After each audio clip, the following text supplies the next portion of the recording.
I never thought walking into Hathaway Federal Bank would change everything.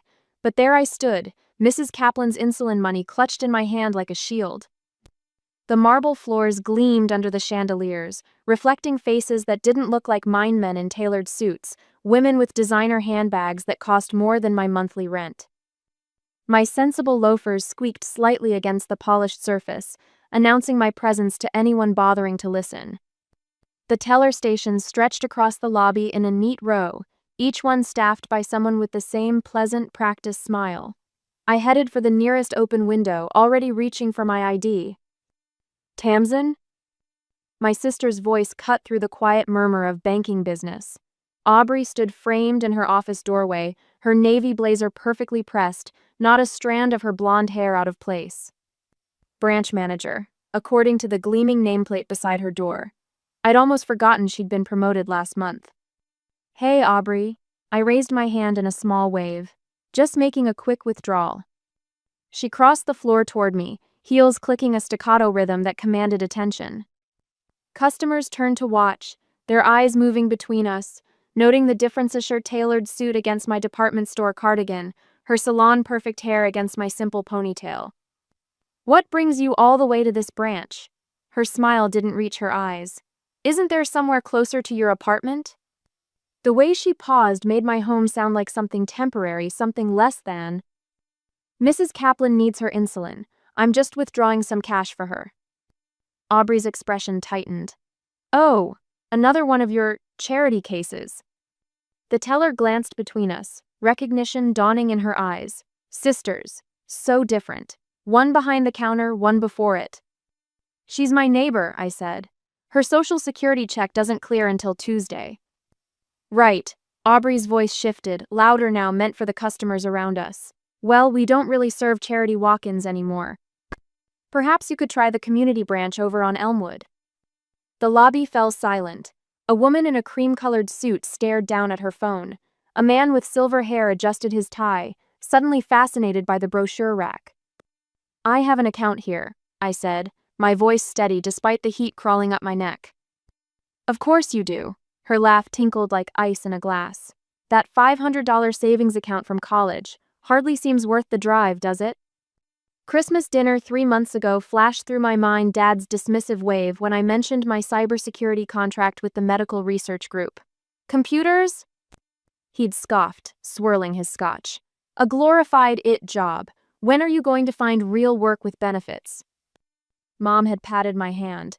Tamsin just hasn't found her path yet, she'd said, as if I weren't sitting right there. Not everyone blooms early like Aubrey.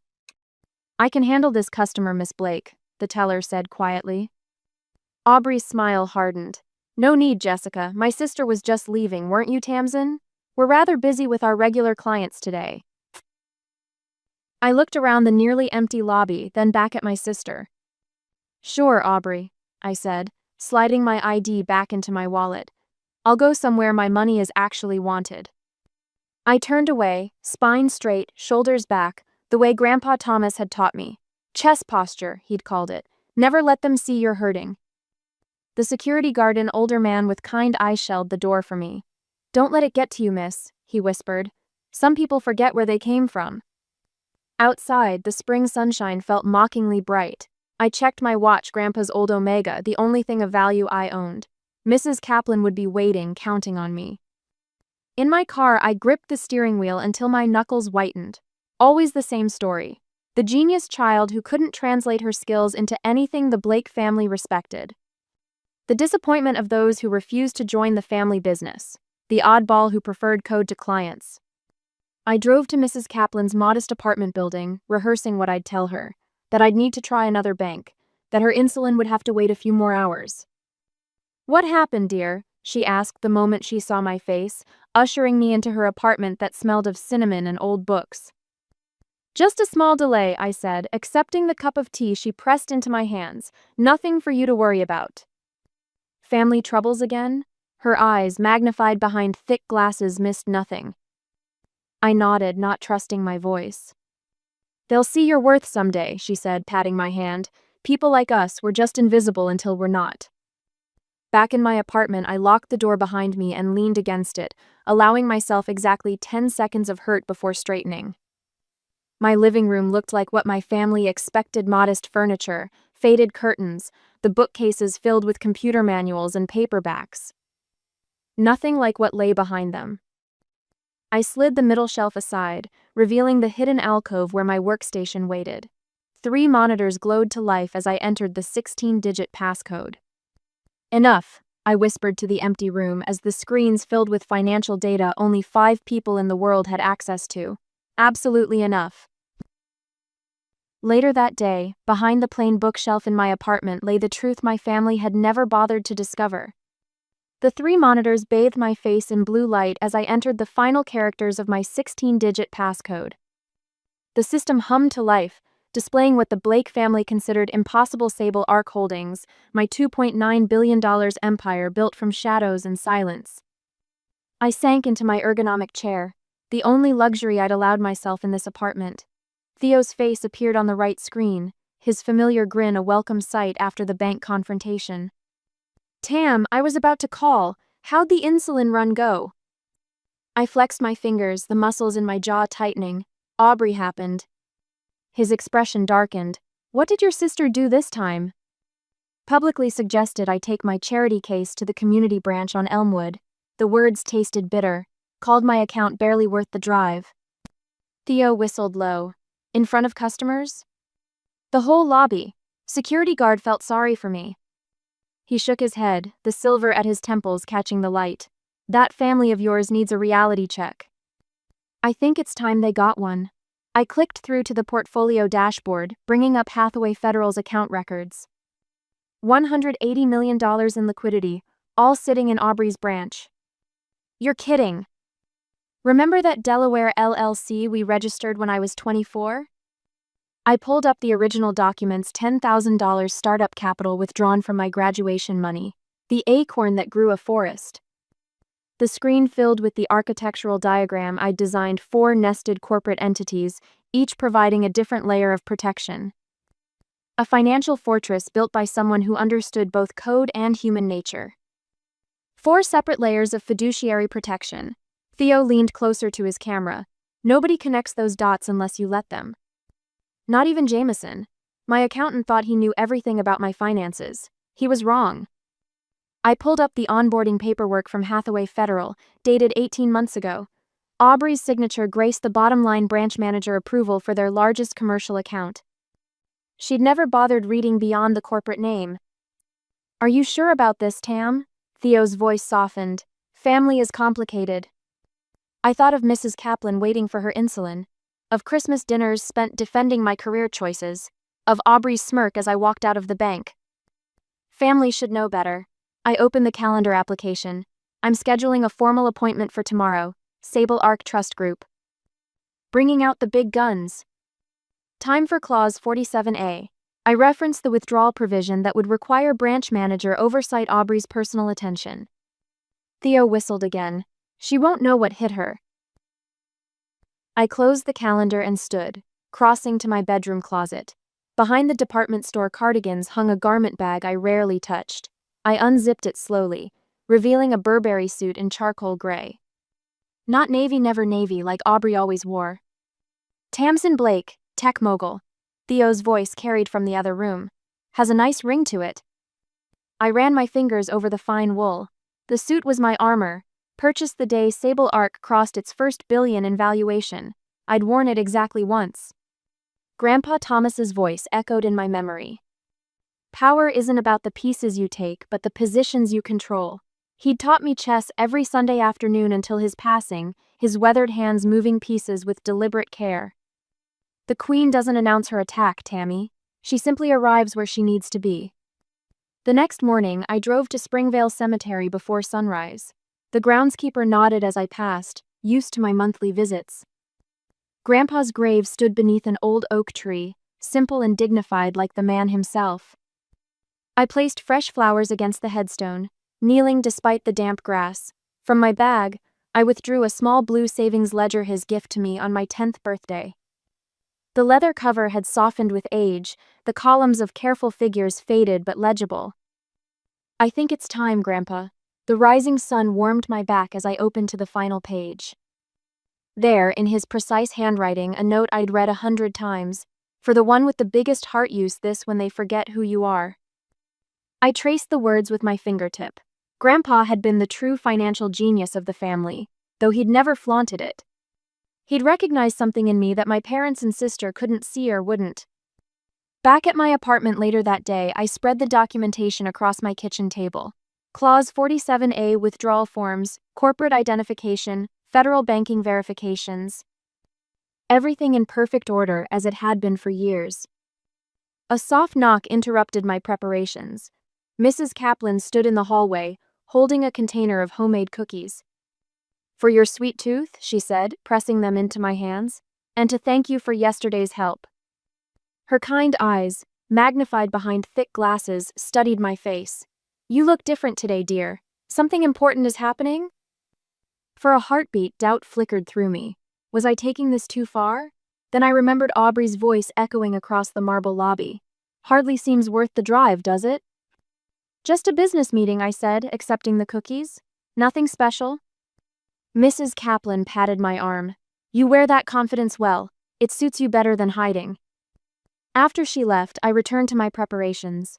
One final touch remained. From my dresser drawer, I lifted Grandpa's vintage Omega watch.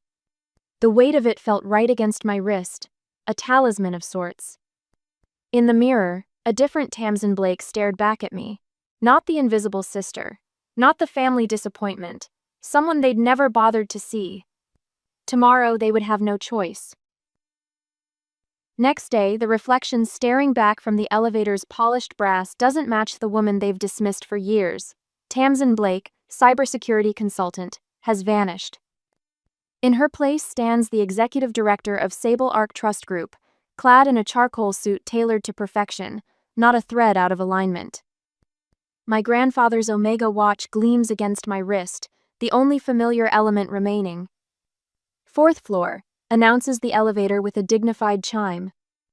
The lobby of Hathaway Federal Bank stretches before me, more imposing than I remembered from 3 days ago.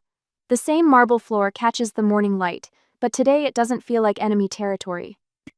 My heels Italian leather that cost more than my first car click confidently across the polished surface. "Welcome to Hathaway Federal." The receptionist's smile freezes slightly as she registers my appearance. "How may I assist you today?" "I have an appointment." I slide a business card across the counter. Sable Arc Trust Group. Her eyes widened. She taps urgently at her keyboard, then stands so quickly her chair rolls backward. "Miss Blake, of course." One moment while I notify the executive team. The QR code on my business card triggers their system when scanned. On her screen, I glimpse the flashing purple border Tier 1 executive access reserved for clients controlling assets exceeding $100 million. A soft alarm sounds throughout the branch. Not the jarring security breach kind, but the discreet alert that signals to staff that someone consequential has arrived. Employees straighten papers. A man in a suit adjusts his tie.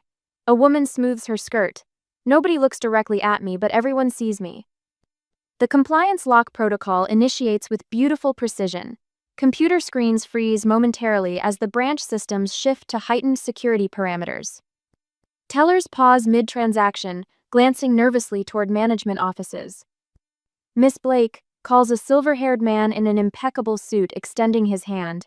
"Regional Director Phillips, we're honored to welcome Sable Arc Trust Group to our branch today." His grip is firm, respectful. Behind him, the branch manager's office door opens, and Aubrey emerges, irritation already blooming across her features. "What's happening?" she demands, straightening her navy blazer. "Why is the system locked in compliance mode?" Director Phillips turns, voice low but carrying in the hushed lobby. "We have a Tier 1 client, Aubrey, Sable Arc Trust Group." Aubrey approaches, a professional smile firmly in place, extending her hand before her eyes actually register who stands before her. "Welcome to Hathaway Federal." "I'm Branch Manager Blake. How may we?" The recognition hits her like a physical blow. Her hand freezes mid-extension. Color drains from her face so rapidly I worry momentarily about her fainting. "Tamsin?" Her voice barely reaches a whisper. "Miss Blake will be fine," I responded, voice steady. I believe we have an appointment to discuss Clause 47A of our holding agreement. Director Phillips glances between us, confusion evident. You're acquainted? Family, I answer simply, watching Aubrey struggle to regain her composure, though that won't be relevant to our business today. Phillips's eyebrows rise slightly, but his professional veneer remains intact. Of course, please this way to our executive conference room. Aubrey follows like a sleepwalker as we proceed through the branch. Employees watch our procession, curiosity evident in their sideways glances. The teller who tried to help me days ago, Jessica, I recall, stares openly, recognition flickering across her features. The conference room gleams with polished mahogany and floor-to-ceiling windows overlooking the city. I take the head of the table without invitation, placing my slim leather portfolio precisely before me. Before we begin, I say, I'll need verification of account holdings and signatory authority. Phillips nods, tapping instructions into a tablet. A wall screen illuminates with account numbers and balances. $180 million spread across structured investment vehicles, all housed within this branch. Full verification confirmed, Phillips announces. Sable Arc Trust Group, primary signatory Tamsin E. Blake. Full discretionary authority granted January 2023. Aubrey sinks into the nearest chair, knees apparently unable to support her any longer. That's not possible, she whispers. Actually, I slide a document across the table. You personally signed the onboarding paperwork 18 months ago. Your signature, right there. She stares at her own handwriting, disbelief etched across her features. I sign hundreds of documents. How was I supposed to know? That your sister controlled significant assets? I finished for her. You never asked. The words land like stones in still water. The ripples of realization spread across her face, all those dismissive comments about my glorified IT job, the Christmas dinners where I was painted as the underachiever, the casual cruelty of 3 days ago. I'd like to initiate a withdrawal under Clause 47A. I continue, addressing Phillips while Aubrey struggles to breathe normally. The required 72-hour notification period was satisfied through electronic submission on Monday.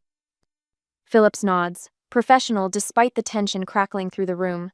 Of course, we've prepared the necessary documentation. How much will you be withdrawing today? The full amount. My voice remains level, matter of fact. We'll be transferring to First Central Trust effective immediately.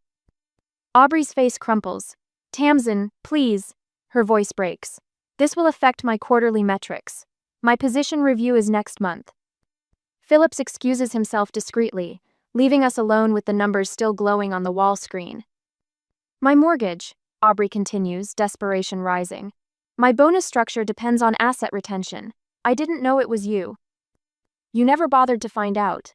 I opened my portfolio, revealing the document that started everything. Grandfather Thomas's Pennsylvania Legacy Trust, established 1998.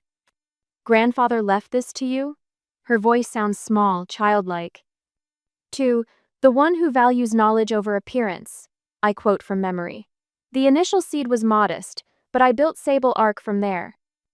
I met the control requirements at 30, gained full signatory authority at 32.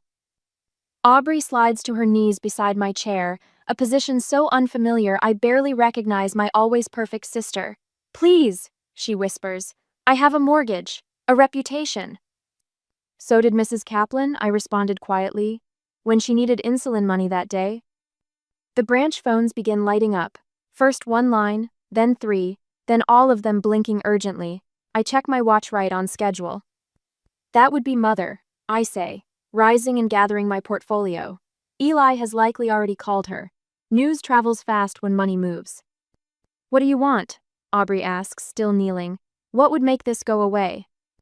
I look down at her, remembering every dismissal, every belittling comment, every Christmas dinner where my accomplishments vanished into the background of her conventional success.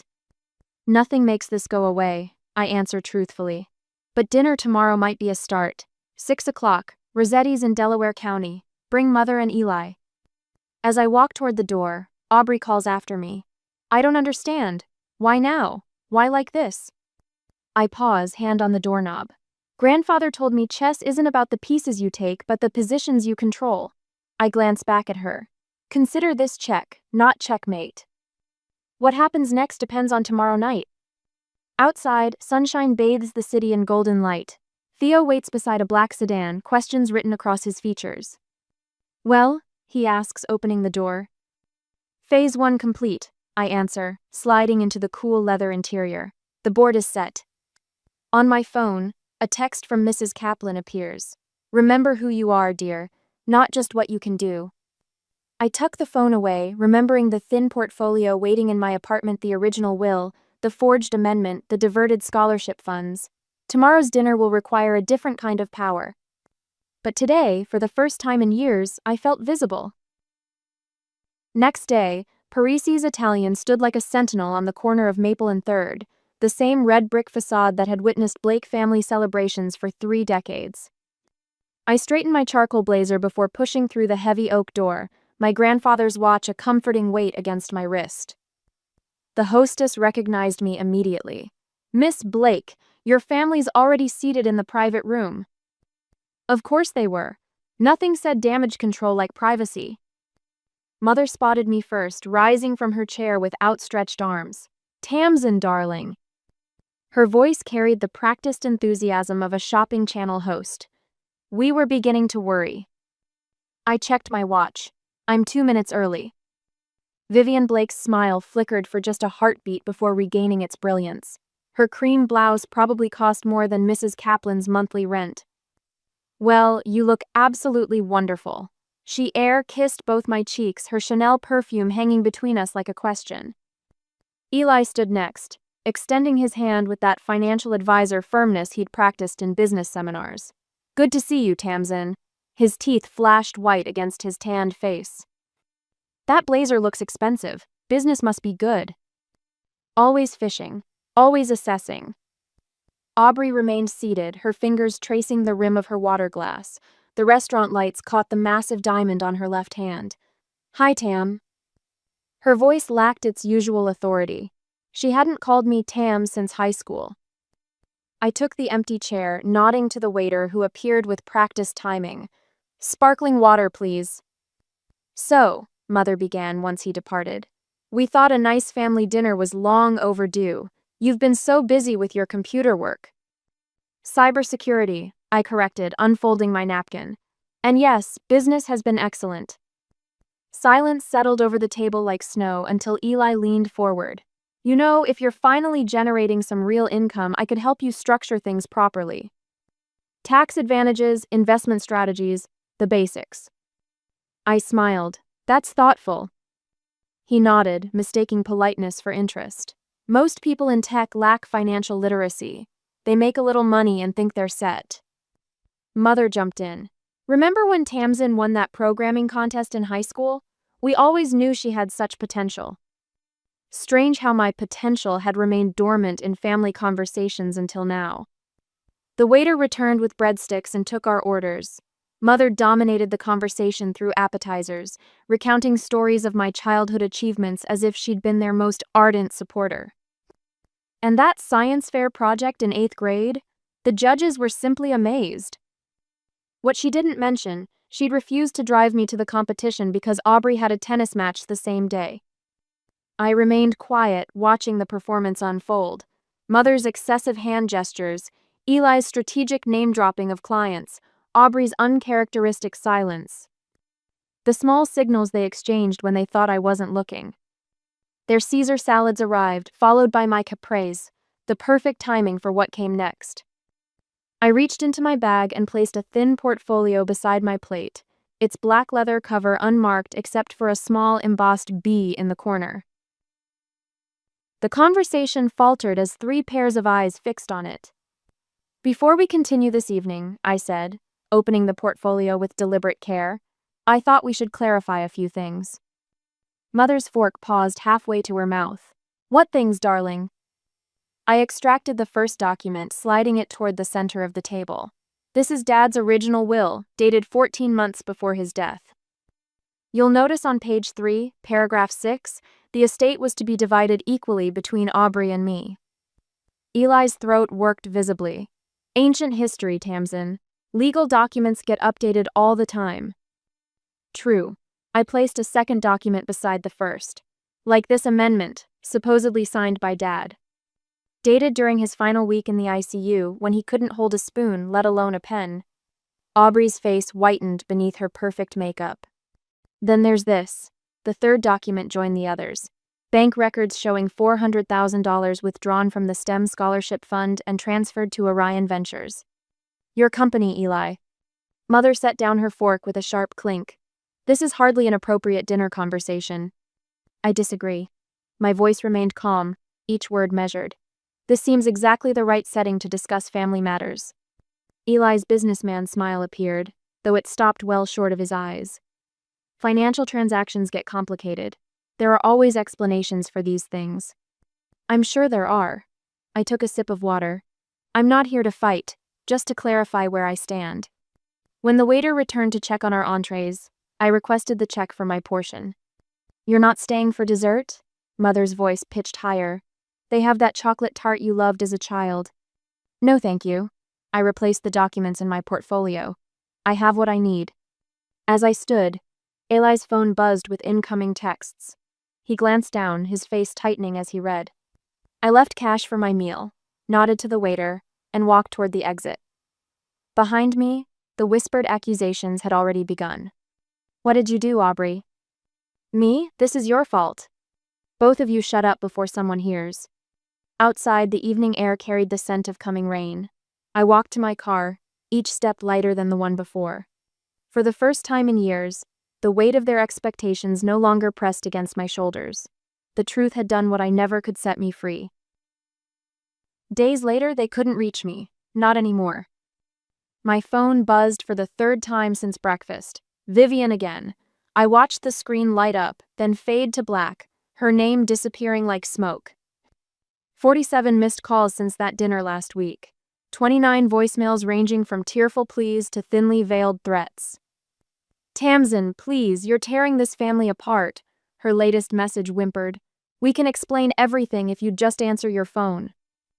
I deleted it without a second thought and continued typing the email to Salinger and Bechtel about the STEM Scholarship Fund restoration.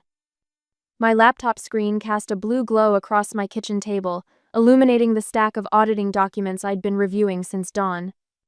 The buzzer to my apartment rang. The security camera feed showed Eli standing at the entrance, his silver Lexus idling by the curb, hazard lights blinking. Third time this week. I pressed the intercom. Building management. How can I help you? Eli's face twisted. Cut it out, Tamsin. I know you're up there. Sir, I'll need to ask you to leave or I'll call the police. This is ridiculous. We're family. His voice cracked.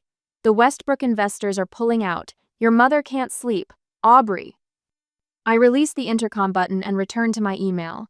Through the window, I watched him pound the building door once before, slinking back to his car, shoulders hunched against the autumn wind. My phone lit up with a text from Theo. Bank VP called Aubrey in for routine review this morning. Regional management requested a full audit of branch operations. I smiled. The dominoes were falling exactly as planned. You reap what you sow, Grandpa Thomas used to say while tending his garden, calloused hands gently turning soil. The same hands that taught me chess, that showed me how to wait for the perfect moment to strike. The doorbell rang again that afternoon at my apartment, not the building buzzer me actual door. I checked the peephole to find Mrs. Kaplan holding a covered dish, her white hair carefully pinned back. I made that chicken casserole you like, she said when I opened the door. Her sharp eyes scanned my face. You look tired, dear. Just busy. I accepted the dish, warmth seeping through the oven mitts she'd wrapped around it. Those people been bothering you again? I saw that fancy car downstairs earlier. I guided her to the kitchen table, clearing space among the documents. Nothing I can't handle. I know that look. She patted my hand. My Harold had the same one when he was building his case against that manufacturing company that stole his patent. Determination with a side of righteous anger. Mrs. Kaplan didn't know the details, but she understood the shape of what was happening. Sometimes that was enough. After she left, a formal letter arrived by courier. Cream-colored envelope, embossed letterhead from Preston and Whitaker, my family's longtime attorneys. I opened it at my desk, beneath the framed photo of Grandpa Thomas standing beside his prize-winning tomatoes. Mental health concerns and fiduciary competence evaluation. The letter suggested deep concerns about my sudden erratic financial decisions and potential diminished capacity following years of employment instability. It proposed a family mediation session with their selected counselor, a cousin of Eli's from Connecticut. I laughed out loud, the sound strange in my quiet apartment. My response took exactly 12 minutes to draft. A single page from Salinger and Bechtel LLP referencing the 3 secure servers containing documented evidence of will tampering, embezzlement from the scholarship fund, and 6 other financial improprieties I'd uncovered. The closing paragraph offered 2 paths: complete surrender to my terms or public disclosure of all documents to the appropriate authorities. I hand-delivered it to Preston and Whitaker's reception desk the next morning. 2 days later, Theo forwarded me an email thread. The family had called an emergency meeting without me. Subject line: urgent. Blake family financial restructuring. Aubrey had apparently broken down completely, admitting to additional financial maneuvers I hadn't even discovered yet. Vivian's desperate suggestion to contest the legacy trust had been shot down by their own attorneys. "What now?" Theo asked when he stopped by that evening. He stood by my window watching night settle over the city. "You've got them cornered." I closed my laptop and rolled my grandfather's watch between my fingers, feeling its familiar weight. "Now we implement the terms. No contact for 6 months, required family therapy with an independent counselor, full restoration of the scholarship fund under new management." They'll hate it. They already do. I slipped the watch onto my wrist, but they'll comply. And after 6 months? I thought about Christmas dinners where my voice was talked over, birthdays where my gifts were set aside unopened, decades of dismissal that had hardened into habit. "That depends on them," I said, tightening the watch band. "Some storms change the landscape forever." Outside, the autumn wind pressed against my windows, invisible but undeniable, just like the power I now wielded unseen until it moved things. 6 months later, the corner booth at Malone's Diner wrapped around me like an old friend. Morning sunlight spilled through windows that hadn't been updated since Reagan was president, catching dust motes that danced in the air. I ran my fingers over the worn leather of Grandpa Thomas's blue savings ledger, its spine cracked from decades of careful entries. 6 months could change everything and nothing at all. The diner's clock ticked above the counter, marking time in the same steady rhythm as the world outside continued turning. "More coffee, hon?" Betsy, who'd been serving here since I was tall enough to see over the counter, held the pot aloft. "Please." I closed the ledger as she topped off my cup, steam rising between us. When she moved on to the next table, I reopened the book to the final page where Grandpa's handwriting slanted across the paper in fading blue ink. "For the one with the biggest heart, use this when they forget who you are." I understood now what he'd meant. Not revenge, not punishment, but restoration. The power he'd entrusted wasn't for breaking things, but for setting them right. Vivian, me mother, had sent a handwritten letter last week. 3 pages, no excuses, just recognition of years spent devaluing what she couldn't understand. The paper bore small water stains. She was trying, in her way. Aubrey had transferred to Pittsburgh, starting fresh where her name didn't carry the weight of what had happened. The regional manager had called it a lateral move, but we both knew better. Eli had downsized his office space. 2 of his partners had quietly withdrawn after reviewing certain financial disclosures that had found their way to them. He'd stopped calling altogether after the 3rd month. I sipped my coffee, watching a young mother at the counter struggling to keep her toddler entertained while waiting for their order. Without fanfare, Betsy slipped the child a handful of crayons and a paper placemat. Small kindnesses, freely given. Like the monthly checks that now went to Mrs. Kaplan and 7 others in her building, ensuring medications were never late again. Like the scholarship fund, restored and expanded, now helping 15 students instead of 10. The bell above the door chimed. Mrs. Kaplan herself shuffled in, her walking steadier than 6 months ago. The insulin was working properly now that she took it on schedule. "There you are," she beamed, making her way to my booth. "I thought I might find you here." "Just finishing up." I slid the ledger into my bag as she settled across from me. Her glasses caught the light as she studied my face. You look different, she decided, nodding once. Peaceful. Before I could answer, a young man in a tailored suit stopped at our table, recognition dawning in his eyes. Miss Blake? Tamsin Blake? He straightened his tie. I'm sorry to interrupt, but are you the founder of Sable Arc? Mrs. Kaplan glanced between us, curious. I am. No denial, no false modesty. I just joined First Capital's investment division. Your infrastructure design is revolutionary. He shook his head in admiration. They study your model in business school now. I offered a small smile. I built something they never saw coming. He nodded respectfully before continuing to his table. Mrs. Kaplan raised her eyebrows. There's more to you than meets the eye, isn't there, dear? I reached across the table and squeezed her hand. Isn't there to all of us?